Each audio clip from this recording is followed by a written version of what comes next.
Hey guys, it's Damien from the Brittle Box Candy Company. This video really quick is going to be about how we have had a chance to work with bloggers to promote our product. If you are in business and you have a product that you make, or specifically a product that you make, sometimes you can do it if it's a product that you don't make and you're looking to just get exposure.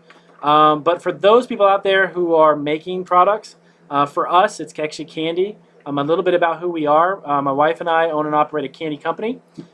We have had a really great success online.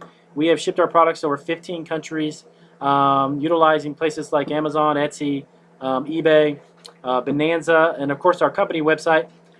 We have had a great success by bringing into the equation social media and other avenues online that have allowed us to get exposure in a big way. But one of the really interesting things is we get approached quite frequently, specifically through Etsy, in regards to product reviews and bloggers who are interested in getting a sample of what we do, and then of course talking about it, posting it on their blog, and et cetera, et cetera.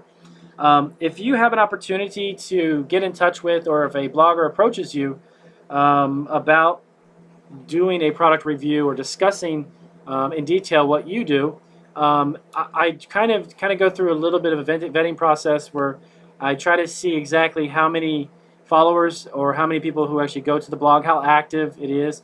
We have been approached by bloggers who don't have a heck of a lot of people that are following them, and I don't necessarily try to stay away from them. But our goal is to really reach a lot of people. If we're able to get someone who approaches us and wants to talk about our product, we're very excited about it, and we appreciate that very much. But we kind of want to make sure that it's something that would benefit us in as big of a way as possible. So we did just check to see if they have Facebook following, Instagram, Twitter, and such, just to check them out, just to see how active they are, how many followers they do have, and how they interact with the people that they have following them. So back to the bloggers. If you get approached by a blogger and you check them out and they've got a really good following, definitely follow up with them. Send them some samples of the products. If you make a wide variety of products, we actually have about between 400 to 500 items.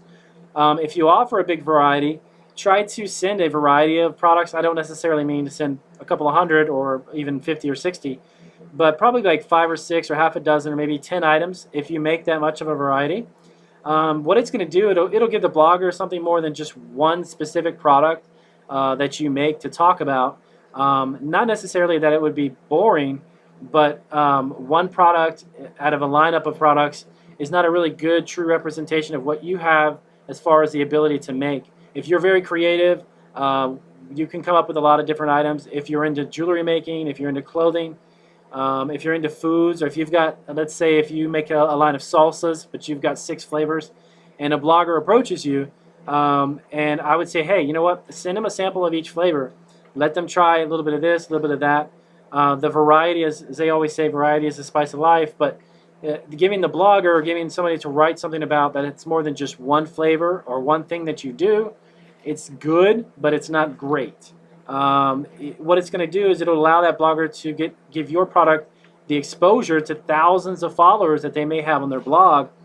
And if you've got 6 flavors, just as an example, 6 flavors of a product, and you've got thousands of people looking at it, and there's a flavor on there that one person in particular likes, and they've got 10 friends they're going to tell them about, and you don't send a sample of that to the blogger, you're kind of limiting your ability to attract those customers.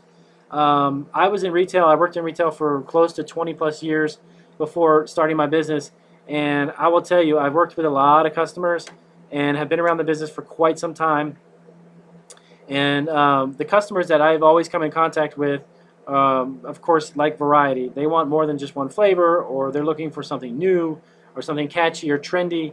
But if you do just that one item or that one flavor, that one particular thing, it's going to limit your ability to get exposure for what you really do, and you need to take advantage of that as a online business, or even a brick and mortar business. If you're not online, you want to definitely give people a variety of stuff to take a look at, to sample, to try, and it makes for a more interesting blog write-up, and it makes for a more interesting read for the customer. So just a real quick tip. I don't want to take too much of your time.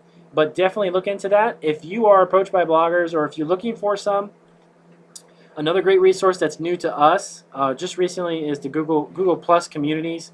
There are tons of blogger communities on Google Plus, and you can actually end up getting bloggers that are more foodies. I speak a lot about food because that's what we do. So if you make a food product or a snack or anything that's edible, there's a lot of foodies that write about that type of stuff. Get in touch with them. Get on these communities that are on Google Plus. Get on Facebook. You can actually find groups on Facebook. And of course, even just Google it. Bloggers, food bloggers, candy bloggers, fine food, gourmet food bloggers, and you can narrow down your search, and it'll help you kind of attract the audience that you're looking for. And so that's a tip. So if there's anything I can help you with, just let us know down there. If you have any questions, definitely subscribe to us. We offer a handful of new videos every single day, and I'll have a handful more coming out. Thanks.